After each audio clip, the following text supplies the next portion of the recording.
여러분 안녕하십니까. 목요일 아침 뉴스투데이 울산입니다. 먼저 오늘의 주요 뉴스입니다. 내란 사태로 전국이 어수선해지면서 연말연시 분위기도 예전 같지가 않습니다. 시민들은 소박하게 한 해를 마무리하고 있습니다. 대내외 경제 불확실성이 고조되면서 지역 주력 업종의 내년 전망도 밝지가 않습니다.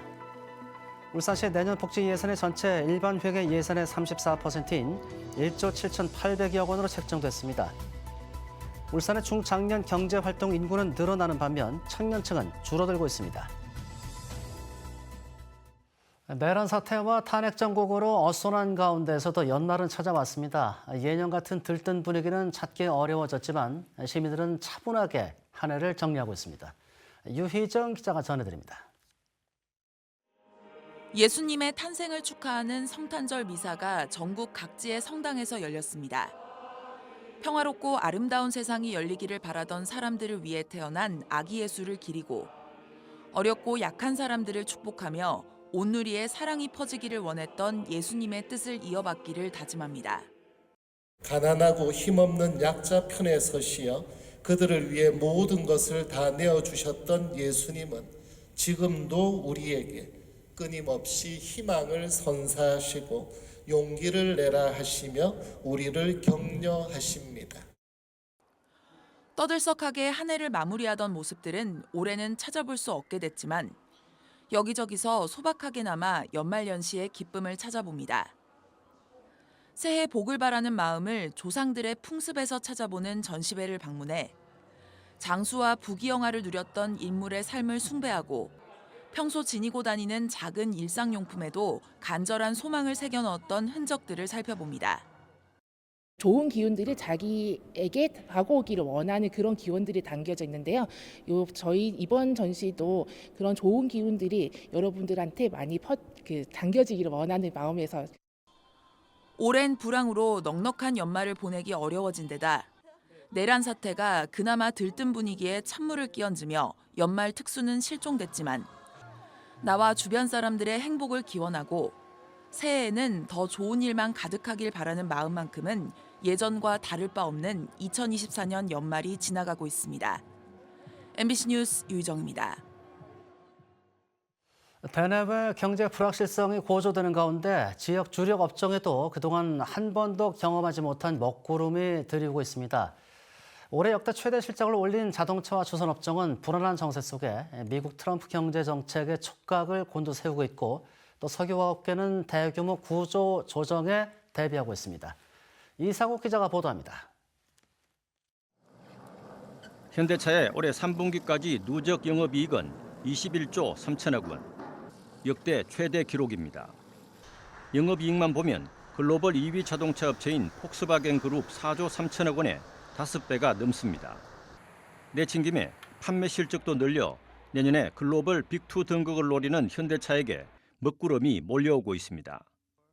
트럼프 행정부 출범과 함께 강력한 보편관세 부과가 예정돼 있기 때문입니다. 보편관세 도입으로 한국산 자동차에 대해 20%의 관세가 부과되면 자동차 업계 영업이익이 최대 19%까지 감소할 것이라는 분석이 나오고 있습니다.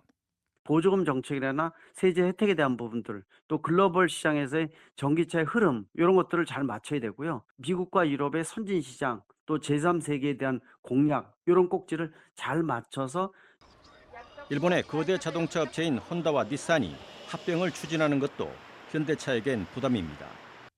합병이 이루어지면 지난해 기준 글로벌 판매량이 813만 대로 늘어나 단숨에 현대기아차를 넘어 빅3에 오르게 됩니다. 석유화학 업계엔 구조조정 바람이 본격화될 전망입니다. 구조원이 투입된 S-오일의 석유화학 생산 설비 공정률이 50%를 넘어선 가운데 미중 무역 갈등 고조로 중국산 저가 화학 제품이 더 밀려들 수 있기 때문입니다. 공급 과잉 속에 장기 침체 국면에 들어간 석유화학 업계는 롯데케미칼과 LG화학을 중심으로 군살 빼기 작업을 서두르고 있습니다. 지금 기업체들은 스페셜티 석유화학 제품을 만들려고 노력을 하고 있지만 시기적으로 조금 기간이 많이 걸리지 않습니까? 올해 슈퍼사이클에 진입한 조선업도 내년에도 고성장을 이어갈 것으로 예상됩니다. 국내 조선업계 올해 11월까지 수주량이 1,092만 CGT로 중국의 4분의 1 수준에 불과하지만 고부가가치 친환경 선박 수주에 집중해 효율성 측면에서는 우위를 점하고 있습니다. 최근 치솟는 환율도 건조 후 달러로 대금을 받는 조선업종엔 큰 도움이 될 수 있습니다. 내년 사업계획 수립에 돌입한 산업계는 내년 경제 화두를 단연 미중 무역 갈등으로 꼽고 있습니다. 중국의 저가 물량 공세는 효과적으로 대응하면서 최대 시장인 미국 수출은 유지해야 하는 중대 기로에 서 있습니다. MBC 뉴스 이상욱입니다. 울산의 경제 핵심 연령대인 중장년 인구가 전국 17개 시도 중 가장 많은 것으로 나타났습니다. 통계청이 발표한 자료에 따르면 지난해 11월 초 기준 40세에서 64세까지의 울산 중장년층 인구는 47만 명으로 15세 이상 전체 인구 중 43.7%를 차지했습니다. 이는 전국 중장년층 인구 비중 40.5%를 상회하며 전국 17개 시도 중 가장 높은 수치입니다. 한편 울산 지역 청년층의 인구 비중은 1년 전과 비교해 0.8%포인트 낮아졌습니다. 부모와 아이가 행복한 도시 실현을 목표로 하는 울산시가 내년에 전체 일반 회계 예산의 34%에 달하는 1조 7,800여 원을 복지 예산으로 책정했습니다. 울산시는 난임부부 시술비 지원을 자녀당 25회로 확대하고 산모와 신생아를 돌봐주는 서비스에 본인 부담금 일부를 환급해 주기로 했습니다. 또 보편적 돌봄 강화를 위해 산후조리비 지원과 산모 신생아 건강관리비 지원도 계속할 예정입니다.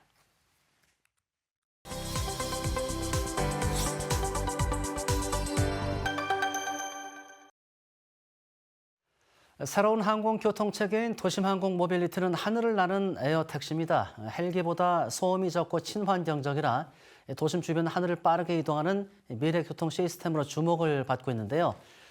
상용화를 위한 비행 실증이 최근 고흥에서 성공적으로 끝났습니다. 김단비 기자가 전해드립니다. 수직으로 떠오른 기체가 한국항공우주연구원 고흥항공센터를 조용히 날아다닙니다. 20분 정도 안정적 비행을 마친 기체는 정확한 위치에 착륙했습니다. 미국 조비 에비에이션사의 S4, 이른바 에어택시 개념의 하늘을 나는 UAM입니다. Successfully and accurately, and making sure that all of the data and all of the behavior of the airplane was as expected, which it was today. 국내 실증 비행의 상용화 수준의 UAM 기체가 투입된 건 이번이 처음입니다. 지난해 11월 시험 비행에 성공한 오파브는 1인승이지만 S4는 최대 5명까지 태울 수 있습니다. 속도도 시속 320km로 현존하는 기체 가운데 가장 빠릅니다. 미국 기체와 국내 기술인 교통관리 시스템, 이착륙 시설 버티포트의 성공적인 결합으로 차세대 교통산업의 발판을 마련하게 됐습니다. UAM이 우리 일상이 되는 데는 10년이면 충분하다고 확신합니다. 세계적 강자가 없는 새로운 영역이기에 우리나라가 선도하고 국내 최대 비행시험 공역과 UAM 실증 단지를 갖춘 고흥구는 첨단 항공산업 주도권 선점에 주력하고 있습니다. 특히 제주와 남해안권을 오가는 관광형 UAM을 띄우는 것이 최종 목표입니다. 저희들이 고흥에서 남해안 관광벨트를 오가는 그런 UAM 지금 항로에서 용역을 하고 있습니다. 정부는 복잡한 도심 환경에서 UAM 비행의 안전성을 검증하기 위해 내년 인천 아라뱃길에서 2단계 시험에 나섭니다.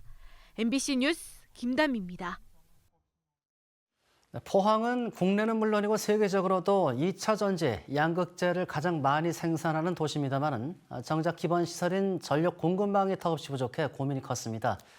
이런 가운데 때 맞춰서 인근 경주 강동 지역에 세계 최대 규모의 수소 연료전지 발전소가 건설돼 전력난의 숨통이 트이게 됐습니다. 장성훈 기자가 전해드립니다. 영일만 지방산단과 블루베리 국가산단을 중심으로 2차 전지 양극재 생산에서 세계 최고로 성장한 포항. 2030년까지 매출 100조 원 시대를 목표로 투자 계획을 세웠지만 정작 기반 시설인 전력 공급망은 턱없이 부족합니다. 두 산단의 전력 수요는 1821메가와트. 하지만 현재 확보한 양은 3분의 1 수준에 불과합니다. 이런 상황에서 인근 경주 강동 지역에 세계 최대 규모인 107.9메가와트의 수소연료전지 발전소가 내년 3월에 착공해 3년 뒤부터 가동됩니다. 27만 가구에 전기를 1년 동안 공급할 수 있는 민간 합작 사업으로 인접한 영일만과 블루베리 산단에 전력을 안정적으로 공급할 수 있게 된 겁니다.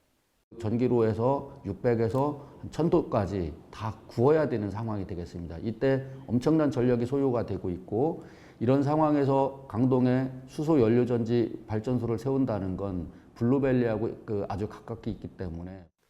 수소 연료전지 발전소는 천연가스의 수소와 공기 중 산소를 반응시켜 전기와 열을 생산하는 친환경 에너지원으로 이번 사업은 지역 분산 발전이라는 정부 에너지 시책과도 맞아떨어집니다.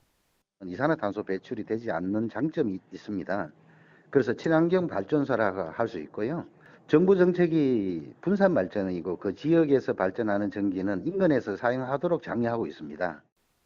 이번 사업은 당초 투자 위축으로 추진에 어려움을 겪었지만 최근 정부의 지역 활성화 투자 펀드 사업에 선정되면서 급물살을 타게 됐고 총 사업비는 7천억 원이 넘습니다.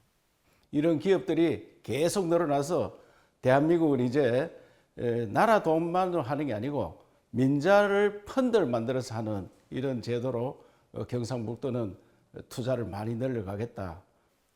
한편 포항은 지난해 수소연료전지 발전 클러스터로 지정되면서 올 초 블루밸리 국가산단에 20메가와트급 발전소를 준공하는 등 수소연료전지 발전의 중심으로 자리매김하고 있습니다. MBC 뉴스 장성훈입니다. 세계적인 예술가 고 백남준 작가는 현대미술의 선구자이자 행위예술가로 널리 알려져 있는데요. 그는 단순히 예술가를 넘어서 시대를 앞선 미래학자이기도 했다고 합니다. 백남준 작가의 또 다른 모습을 살펴볼 수 있는 회고전이 부산에서 열리고 있습니다. 서준석 기자가 전해드립니다. 미술관에 들어서자 마치 미래도시에 온 듯한 착각에 빠집니다. 고 백남준의 작품들은 단순한 예술 작품을 넘어 기술과 예술의 경계를 넘나드는 실험적인 시도들로 가득합니다. 시대를 앞서간 음악가, 사상가, 철학자로 이렇게 널리 알려져 있는데요. 작가들 작품을 보면 기술을 예술에 전용했다라는 느낌. 세상을 떠난 지 19년 만에 열린 회고전. 백 작가는 1960년대부터 이미 불상과 TV를 결합한 작품을 통해 종교와 예술에 대한 질문을 던졌습니다. 미디어가 삶의 조건임을 선언한 미디어 아트의 시초였습니다. 그의 로봇들은 단순한 기계가 아니라 인간 사회의 문제를 반영한 거울과 같습니다. 전시 준비에 걸린 시간만 꼬박 1년, 초기부터 말기까지 40년간 창작한 160여 점이 한자리에 모였습니다. 다른 가장 오래된 TV, 칭기즈칸의 복권 등 생애 대표작도 만나볼 수 있습니다. 그의 어떤 기술 미디어 시대에 대한 굉장히 낙관적인 시각은 현재 우리 디지털 인공지능의 어떤 시대에 인간과 예술 그리고 기술 문명의 관계에 대해서 다시 한번 성찰하게 해줍니다. 백남준 사후 국내 최대 규모 회고전인 이번 전시회는 부산 현대미술관에서 내년 3월 16일까지 계속됩니다. MBC 뉴스 서준석입니다.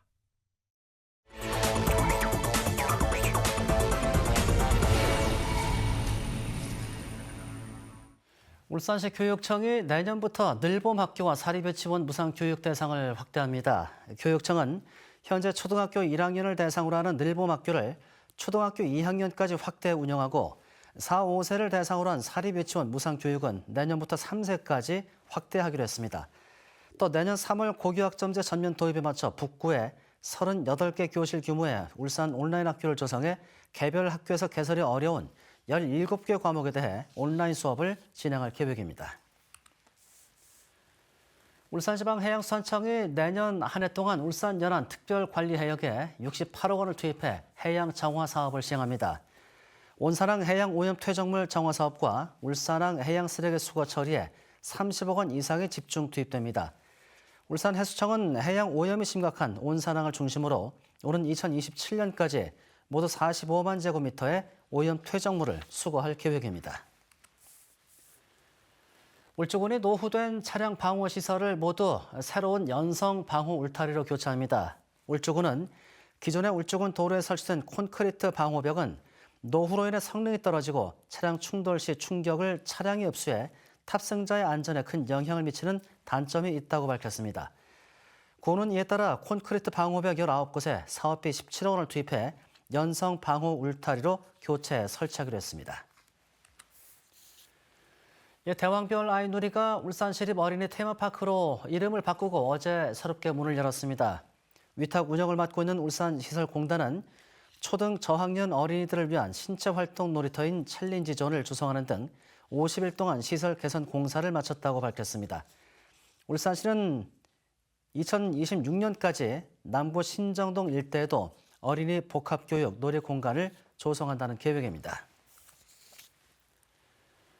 울산문화관광재단이 내일 오후 2시부터 재단의 대표 캐릭터인 UCTF 프렌즈로 제작된 카카오톡 이모티콘 16종을 선착순 2만 5천 명에게 무료로 배포합니다.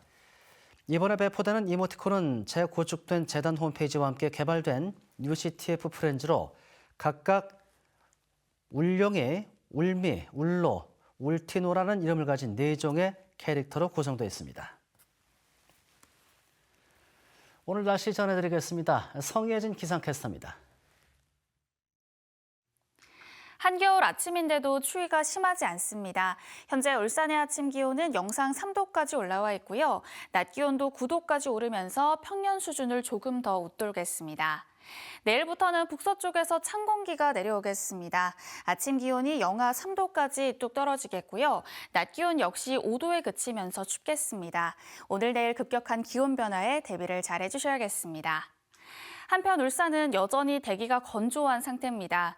오늘은 여기에 바람도 순간풍속 시속 55km 안팎으로 강하게 불면서 어느 때보다 화재 위험성이 큽니다. 불씨 관리를 잘 해주셔야겠습니다. 오늘 동남권 하늘은 대체로 구름 많다가 차차 맑아지겠습니다.